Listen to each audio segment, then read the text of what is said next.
안녕하십니까. 오늘 세미나를 진행하게 된 포럼 부회장 안영모입니다. 오늘 바쁘신 중에도 이렇게 참석해 주셔서 깊이 감사드립니다.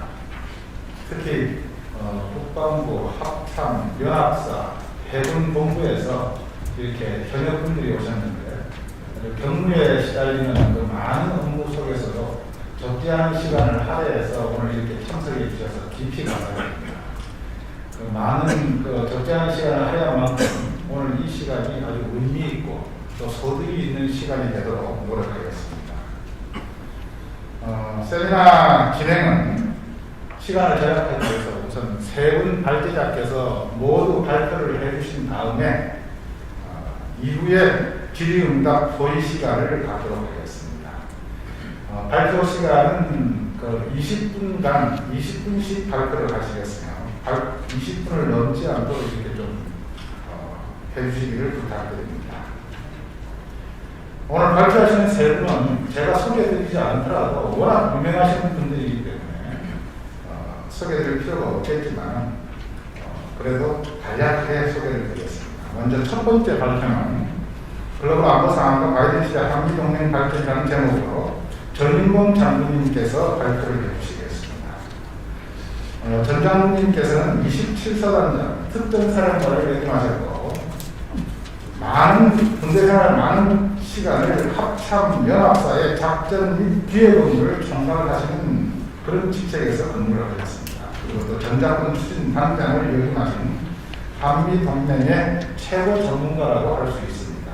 특히 현역 시절 중에 총 11개의 군장을 수상하셨습니다.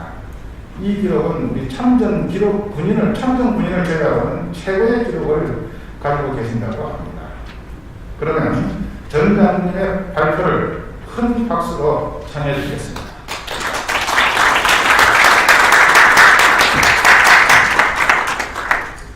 오늘 우리 글로벌 안보 포럼이 시작하는 현 시점에서 제가 이렇게 발표를 하게 돼서 정말 크나큰 영광으로 생각하고 또 우리 이사장님께 초대를 해주셔서 진심으로 감사드립니다. 글로벌 안보 상황과 바이든 시대의 한미동맹 발전이라는 점으로 발표를 해달라고 얘기를 했습니다.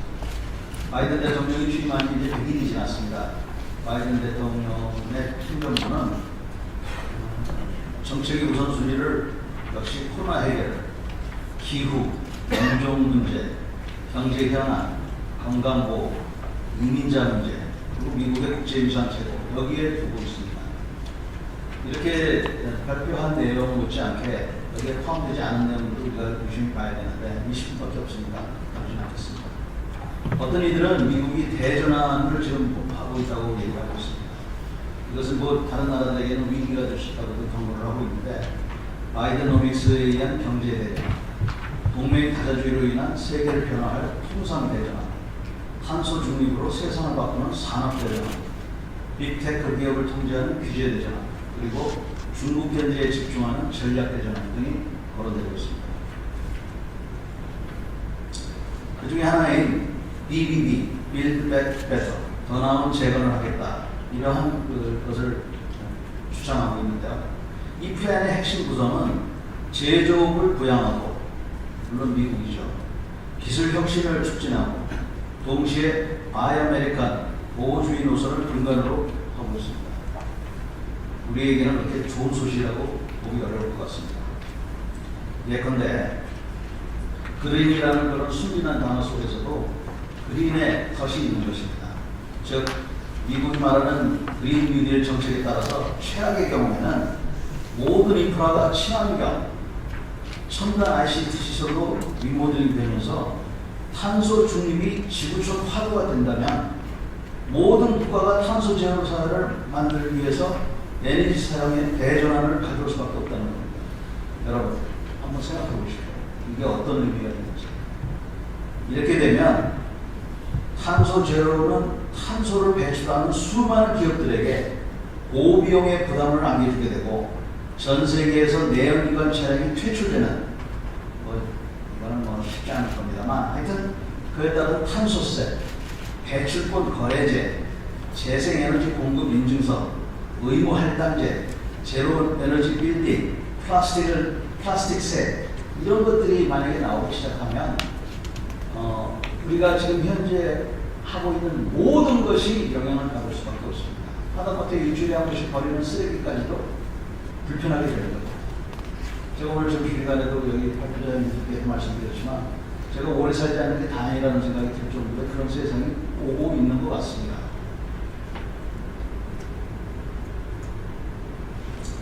이런 배경 속에서 미중 갈등이 지금 일어나고 있습니다. 현재 성장 속도라면 앞으로 9년 뒤에 GDP 기준 중국이 세계 1등 국가로 부상한다는 그런 전망이 있습니다. 앞으로 9년입니다. 9년. 여러분들이 9년 뒤에 어디에 계실지 한번 생각해 보십시오. 저는 잘하면 죽을 것 같은데 하여간 자기가 어디에 있을지 젊은 사람들은 고민해 볼 필요가 있을 것 같습니다.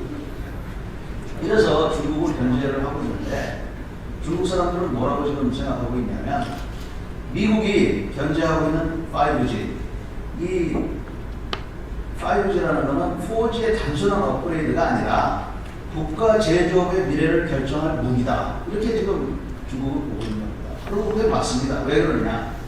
5G는 사물 인터넷을 가능케 하고 있습니다. 사물 인터넷은 4차 산업혁명의 핵심입니다. 5G 사물 인터넷의 발전은 곧 차세대 인공지능 AI 산업의 발전입니다. AI의 능력과 속도는 반도체가 결정합니다. 그래서 이미 미중은 총알은 안 날아가지만 벌써 저 양반께서 반도체 저걸 들고 있는 이유가 있는 것이고 오늘 아침 신문에도 보시면은 대만하고 일본은 이미 눈치를 채고 미국의 편에 들어섰습니다. 우리는 아직 결정을 못했다는 인상을 주고 있습니다. 이러다가 큰일 나게 생겼습니다. 제가 보니까 세상이 지금 마구 움직이고 있어요. 그래서 골치 아픈 세상이 왔다. 제가 사실은 아침에 골치 아픈 세상이 오고 있다라고 했는데 그 반도체 그 기사를 읽고 이게 오고 있는 게 아니라 이미 왔구나 하는 그런 생각을 하게 됐습니다. 그럼 우리 한미 관계는 어떠냐? 이 미국은 역시 하여튼 미국도 국내 문제입니다. 국내 문제 속에서도 또 어떤 것들이 있냐면 우리 뭐 인구 문제도 얘기했습니다만 미중 관계, 미러 관계, 또 다른 이 두 국가의 대립도 있지만 그러한 속에서 EU와의 이런 관계, 또 다른 유럽 국가들과의 관계, 또 여기에 또 인도 태평양 국가들과의 관계 이런 속에서 더욱 복잡하게 지금 세상이 움직이고 있습니다. 이 모든 것을 우리가 지금 다 감당을 하고 그 속에서 우리의 위치를 찾아야지 한미 관계 또는 무슨 뭐 한일 관계 여기서 보는 게 아닙니다. 전부 다 연결이 되어 있어요. 이러한 배경 속에서 한미 관계만 그러면 좁게 한번 본다 그러면 바이든 대통령은 한국 전쟁이 남긴 유산을 잘 이해하고 있다는 겁니다. 한반도의 평화와 안정과 안보를 개선하는 데에도 그 절박함이 있다는 것도 이거는 인식을 하고 있다는 겁니다. 이게 왜 중요하느냐? 여러분, 트럼프 대통령께서는 이런 인식이 없으셨습니다. 그 양반은 진짜로 뭐 한국에 왜 가 있어? 유럽에 왜 가 있고? 그 사람들 잘 살잖아. 그러니까 그냥 아니면 돈 내라 그래. 진심으로 그렇게 생각한 거예요. 그리고 트럼프 대통령뿐만 아니라 미국 국민의 30%가 그렇게 생각을 하고 있고 지금 트럼프 대통령 이제 전 대통령이라고 그러는데 여러분 절대로 그렇게 생각하지 마십시오. 지금 미국 국민의 30%가 트럼프 대통령을 아직도 지지하고 있고 만약에 트럼프 대통령이 당을 설립하면 공화당이 없어질 것 같다고 지금 그러지 않습니까? 그래서 지금 이런 생각을 하는 사람들을 우리가 경계를 하고 어떻게 해서든지 교육을 시켜야 되는데 다행히도 미국 사람들은 교육이 가능하다는 겁니다. 따라서 바이든 행정부는 한국의 입장을 그래도 경청할 가능성이 없습니다. 트럼프 대통령께서는 그런 가능성이 별로 없으셨어요.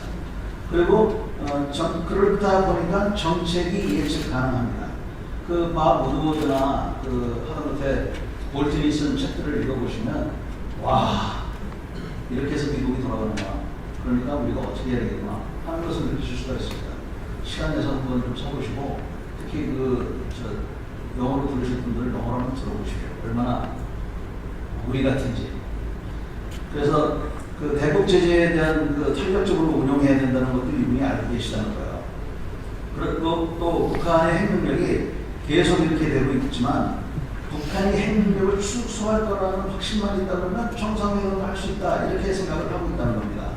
그래서 북한의 핵 능력이 미국을 위협하는 수준으로 와 있기 때문에 그 이상은 막을 수 없다 이런 생각을 하고 있대요. 그래서 뭐 지난주에 무슨 뭐 리뷰가 끝났다 뭐 저도 얘기하는데 결국 보니까 특별한 게 없는 것 같습니다. 아직 우리가 더 봐야겠지만 결국은 외교적으로 하겠다, 단계적으로 하겠다 이런 건데 죄송하지만 북한이 전혀 제가 보니까 관심이 없는 것 같습니다. 또 북한이 관심이 없다 보면 그러니까 제한사항에 관심이 없는 거 관심을 끌려고 하다 보면 이제 어떤 일을 벌일지 모르겠습니다.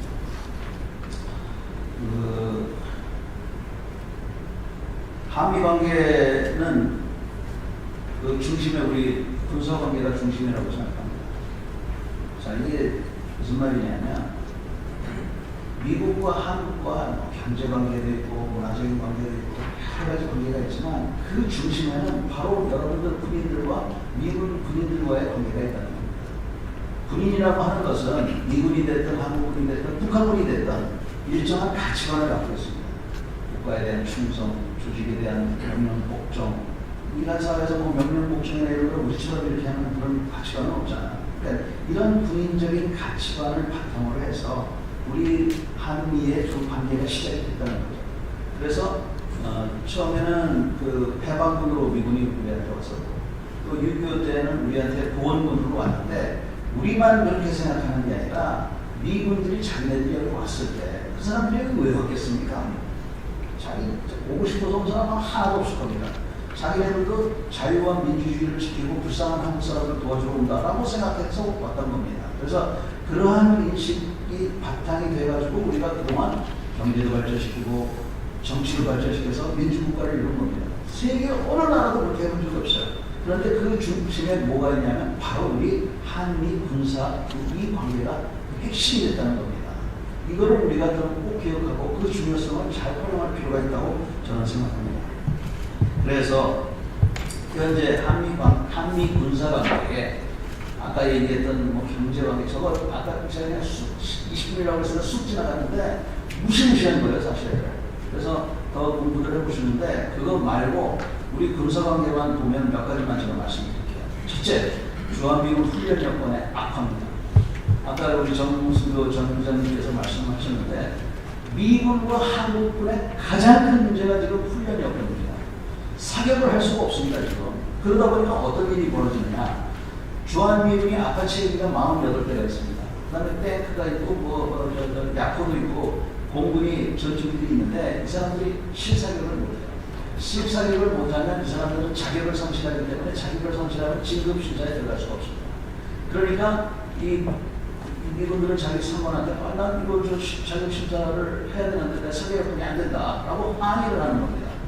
그러다 보니까 이걸 해줘야 되는데 지금은 어떻게 하냐면 알래스카하고 일본에 가서 훈련을 하는데 미국에 가서 훈련하는 아파치 조종사를 보면 미국에 가는데 이틀 가가지고 지금은 뭐 코로나 격리를 안 한다고 합니다만 얼마 전까지만 해도 일주일간 격리를 시켰습니다. 그리고는 또 일주일간 사격 훈련을 하고 한국에 오면 또 2주간 격리를 시켰어요. 그러다 보니까 한 번 사격하러 갈 때 조종사가 4주 내지 5주를 우리나라에 옵는 겁니다. 개인이 있어도. 그러니까 준비 태세가 안 되는 겁니다. 이러한 문제에 대해서 하여간 굉장히 심각한 문제인데 다행히도 서욱 장관이 들어와가지고 이 문제의 심각성을 알고 지금 노력을 많이 하고 있습니다. 그러나 아까 의장님 말씀대로 서욱 장관만의 노력으로는 안 됩니다. 여기 현역 다 계셔서 알잖아요. 그러니까 제가 생각하기에는 우리 글로벌 안보 포럼이 다른 포럼들하고 차이점은 바로 이런 데를 우리가 도와줘야 된다 하는 것입니다. 두 번째는 사드입니다. 아시다시피 2017년에 경북 성주에 이제 사드가 들어왔는데 한미 운영요원들이 갔는데 지금까지도 똥차를 한번 썼습니까? 똥차를 제외하고 못 들어간다는 거예요. 그러니까 거기 식량 그 다음에 휴가 가는 인원 전부 헬기 타고 그 워커로 가서 거기서 간다는데 만약에 거기서 응급처치 상황이라도 벌어져서 누가 하나 죽었다. 근데 그게 미국에 한 20살짜리 애인데 워싱턴 DC에서 부모가 가만히 있겠어요? 또? 이런 일이 벌어지는 거 지금 저는 엄청 걱정이 됩니다. 그리고 또 한 가지는 환경영향평가를 1년 만에 끝낸다고 했는데 1년 가량 지금 몇 년, 지금 3년, 4년째 이러고 있으니까 이게 지금 신뢰가 많이 훼손이 됐어요. 그리고 미국 중앙정부에서 이걸 관심을 갖고 있어요.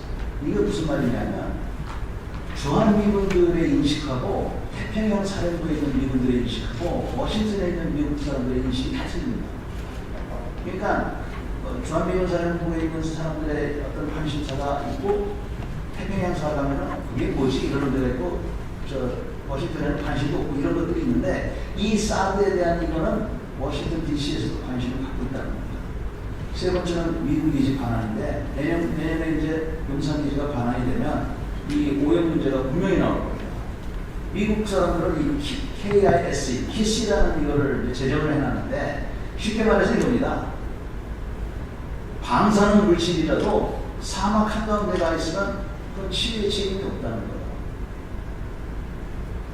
어떠한 해로운 물질이 민간인들한테 해를 끼쳐야만 자기네가 치유를 하겠다. 아주 까다롭게 만들어놨습니다. 왜 만들어놨냐면 미국이 전 세계적으로 자기네 나라를 포함해서 5,000개의 기지가 있다는 거예요.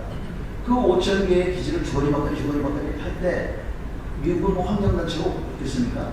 거기 와서 난리를 피니까 야 여기에 사람이 뭐 100년에 한 명 올까 말까 하는데 왜 그 방사능을 치우라고 그래? 그래서 그런 기준을 했다는 거예요. 근데 이런 똑같은 기준을 우리나라에 적용하고 있으니까 이거 우리나라 국민들한테 이해시키기가 거의 불가능한 상태입니다. 그래서 이런 문제에 대해서도 우리가 관심을 갖고 이걸 어떻게 해야 될까? 돈으로 해결하는 수밖에 없습니다. 그리고 국민을 설득하는 수밖에 없고. 근데 현역에게 그 사람이 할 수 있습니까? 못합니다 이거.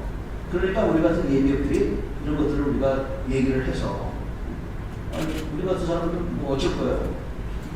그래서 그런 거를 해야 된다 하는 게 저의 생각입니다. 또 한 가지는 유엔군 사령부에 됩니다.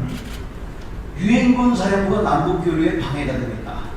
유엔군 사령부가 전자권 전환 이후에 한국을 통제할 것이다. 이런 생각을 지금 하고 있습니다. 저는 도대체 이해를 할 수가 없어요. 20분밖에 없으니까 자세하게 얘기할 수 없는데 여기 계신 우리 예비역 중에서 또는 현역 중에서 유엔군 사령부가 우리의 국익에 어긋나는 지시를 하면 따를 사람 한 사람이라도 있습니까? 나 영어 못해. 그냥 갖고 내는 거지. 그런데 이런 유엔군 사령부를 재강화하고 재활성화하는 거에 우리가 참여를 지금 주저하고 있습니다.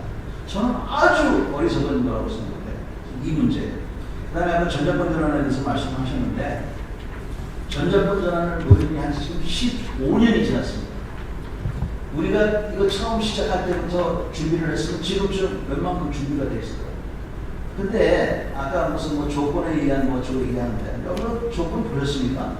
그 조건을 달성하기 너무 형이상학적이고 애매해요.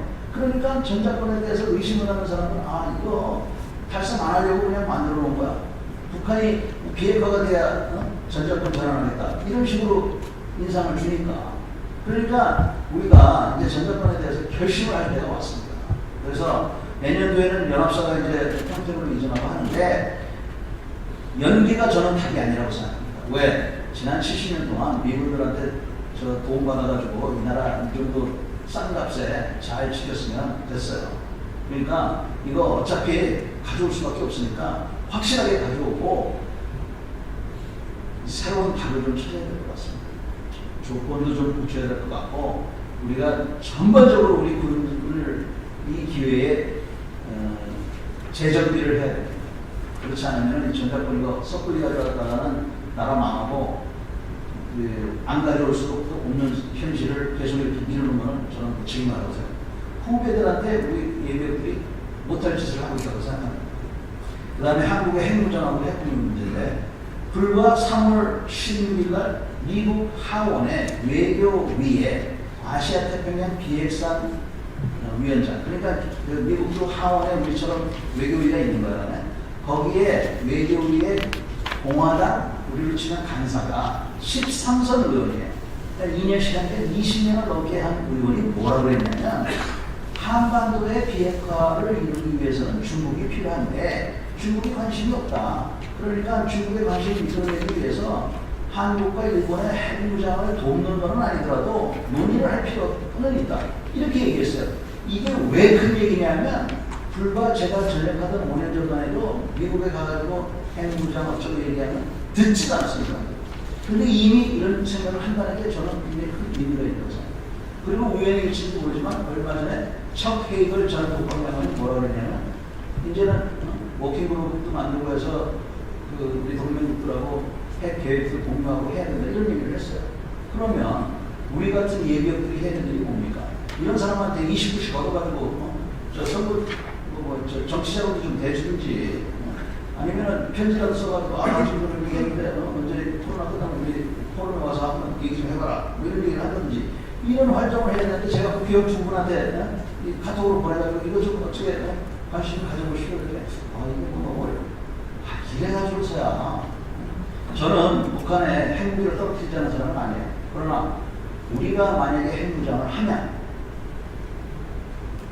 대한민국이 핵을 갖게 되면 저는 많은 것이 가능하다고 생각합니다. 첫째, 남북 교류가 얼마든지 가능하다고 생각합니다. 북한의 주체 사상을 고려대학에서 강의를 해도 저는 마음대로 해. 우리도 오염될지 모르지만 걔네들은 사랑의 불시착도 무서워하는 지인인데 한번 해보자.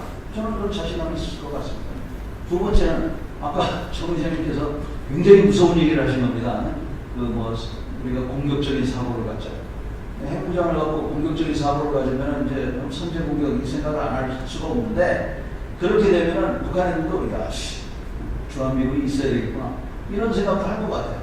그래서 여러 가지. 그다음에 미국 사람들한테 제가 회의 같은 거 할 때 하는 얘기가 야 북한이 너희의 동맹은 아니더라도 너희의 친구가 되면 어떻겠냐? 그거 한번 상상해봐라. 북한이 만약에 미국의 친구가 된다고 생각해보시고 중국으로서는 정말 기절할 일이죠. 그래서 그런 것들이 가능하려면 여러분들 생각은 어떠신지 모르겠습니다. 저는 우리가 핵무장을 하면은 마음대로 해. 제가 미국 사람들한테 너희들은 우리가 탄도 몇 발 있으면 좋겠는지 안 물어보냐고. 몇 발 있으면 좋겠냐? 저는 그래서 한 1000발 있으면 좋겠다고 그랬어요. 왜 1000발이냐? 중국에 10만 이상 도시가 300개가 있기 때문에 한 1000발 있으면 좋겠다. 하하하고 오고하고 있는데 그 다음에 한미연합 연습이에요. 2018년 이후에 축소를 벌써 실시하고 있습니다. 아까 의장님께서도 말씀하셨지만 방어적인 연습에도 평화 프로세스를 지원하는 명목이라면 우리가 축소해서 좋다 알겠다. 그런데 앞으로는 이 정부 연습하고 연계된 이러한 새로운 형태의 연습이 필요할 것 같습니다. 여러분들 알다시피 전에 UFG나 이런 거는 정부 연습 부분은 하루 내지 하루 반밖에 안 했어요. 이 하루하고 하루만이 굉장히 중요한 점입니다. 사실은. 왜? 이때 미국과 한국의 대통령이 두 통수권자가 전쟁을 할 거냐 말 거냐 하잖아요. 그럼 우리는 데프콘 3, 데프콘 2, 데프콘 1이 되면 뭘 해야 될지는 이미 다 써 있어요. 근데 과연 우리나라 대통령과 안보실장들이 미국에 있는 안보실장과 대통령하고 통화해가지고 한국의 데프콘을 격상하고 이런 거를 알까요? 이 중요한 단계를 그동안 우리가 1박 2일로 그냥 해쳤다는 게 이게 웃기는 겁니다. 앞으로 새로운 형태는 한 3, 4일 동안 해서 이거에 대해서 정말 정부에 있는 사람들이 와 만약에 한반도에서 위기가 벌어지면 또 보통 문제가 아니겠구나. 그래야 이 양반들이 이원방카에 와가지고 하룻밤 자기라는 생각을 할 거야 아마. 그리고 얍삽하게 자기 가족들 제주도로 보내든지 울릉도로 보내든지 일본으로 보낼 생각을 할 거고. 그래서 이 연합연습은 앞으로 우리가 중심을 우리가 정확하게 해야 된다. 또 그 형태들을 바꿔야 된다. SNS 있지 않습니까? 그거 사실 굉장히 중요한 겁니다. 그러니까 차라리 그런 거 눈에 안 보이니까 그걸 뭐 확대를 한다든지. 그 다음에 FTX를 절차가 막 성립하고 이런 것도 좋지만 사실은 RSOI가 중요해요. 그러니까 미국에서 그 절차가 이렇게 보는 거, 9개월마다 순환 배치할 때, 볼 때 RSOI 연습을 해서 FTX 형태를 전투하는 FTX보다도 이 군수하는 FTX 이런 것들을 그 제일 같은 거 그런 거는 그 도발적이라고 보지 않지 않습니까? 그러니까 그런 거를 얼마든지 하는 게 저는 중요하다고 생각합니다. 방위비 문답 이거 끝났다고 생각하시면 절대로 안 됩니다. 앞으로 지금 미국이 아까 BBB 있잖아요. 우리나라 돈으로 2000조 원을 푼답니다. 2,000조 원을 풀면 인플레가 남을 수가 없어요. 상식입니다, 상식. 그러면 미국의 1인당 부채가 미국 사람 한 명당 빚이 1억 원이라는 거예요. 그리고 미국의 1년치 GDP하고 맞먹는다는 겁니다. 그러면 5년 뒤에 미국이 우리한테 방위비 분담으로 더 달라 소리 안 하겠습니까? 그러니까 그런 때를 대비를 해야 된다. 그 다음에 내년도 미국 국방비가 1.6% 올랐습니다. 이거는 안 오르는 거나 똑같은 거예요. 본인들 굉장히 불만이 많아요. 이분들이. 그래서 이런 상황에 대해서 우리가 잘 알아야 되는데, 이렇게 보면은 어쩌면 이번에 문정부에서 이 국방비 증액만큼 하겠다는 건 잘하는 건지도 모르겠어요. 여기에 지금 참고로 말씀드리면 주한미 군사는 우리가 이제 방위 군사를 타결되고 나서 태평양사하고 북미 육군성 이런 데다가 주한미군 돈 더 달라고 지금 막 요구를 많이 하고 있습니다. 그러니까 우리가 이걸 합의해 줌으로써 우리 미국 친구들은 또 그런 걸 하고 있는 거예요. 그 다음에 미중 갈등인데, 미국 중국 갈등은 지금 모든 분야에서 전개가 되고 있습니다. 근데 그 사이에 우리가 껴있죠. 근데 우리만 껴있는 게 아닙니다. 모든 나라가 다 껴있어요. 호주, 일본, 대만. 그러니까 우리만 지금 이렇게 어려운 처지가 아닙니다. 우리는 지정학적으로, 지형적으로 좀 가까워서 좀 어려운 입장이지만 다른 나라도 다 똑같은 입장이에요. 그런 미중 전쟁이 나면 한미 상호 방위 조약에 의해서 우리는 빼도 박도 못합니다. 그리고 이거 만약에 준수하지 않았다가는 우리는 다시는 신용을 가질 수 있는 국가가 안 돼요. 그런데 여러분, 중국이 됐든 미국이 됐든 상대방 배를 하나 침몰시켜서 한 300명이 죽었다. 그런 상황일 때 우리가 해야 될 역할이 뭡니까? 어느 분은 뭐 경항모를 만들어가지고 경항모를 보내자고 하면 저는 그것도 좀 의아한데, 여러분들 답이 있으세요? 저는 답이 없어요. 그래서 저는 요새 미국 사람들한테 무슨 얘기 하냐면, 야, 이런 걸 논의해봐야 된다, 너하고. 근데 내 생각에는 이미 너희 주한미군 28,500명하고 우리 군이 중국군의 5분의 1을 여기서 잡고 있기 때문에 그걸로서 만족할 수 없느냐. 이런 거를 지금부터 토의를 해야만이 된다고 저는 생각을 합니다. 그런데 문제가 뭐냐면, 미국 사람 친구 가지신 분들 있지만 지금 우리가 지금 문제가 뭐냐면, 미국 사람 자기 군인들한테 I love you 하는 거 보셨어요? 우리는 1년에 한 번 활동할까 하는데 저 사람들은 하루에 저 사람들 러비 징그러울 정도로. 그 다음에 공개된 자리에서 퍼블릭 뽀뽀를 그냥 미국 사람들은 우리가 We love America 이거를 하루에 100번씩 외쳐주기를 원한다는 거예요. 그 다음에 우리가 공개적으로 그런 걸 하기를 원해. 그렇지만 우리가 그렇게 해놓고, 야, 그런데 중국이 가깝고 우리가 무역도 많이 하고 그러니까 좀 봐줘, 이해해줘, 이렇게 했어야 되는데, I love you라는 말을 1년에 한 번밖에 안 하고 그 다음에 뽀뽀만 해달라고 아이 해나지 못해, 이런 식으로 하니까 그 사람들 정서에 지금 안 맞는 겁니다. 그 다음에 파인애플. 금년 초에 중국이 대만의 파인애플을 금수 제재를 가했습니다. 벌레가 많다고. 거짓말이죠. 벌레가 많다고 했더니 지금 일본이 앞장서고 또 국내 소비를 촉진시켜가지고 이 파인애플이 프리덤 파인애플이 됐어요.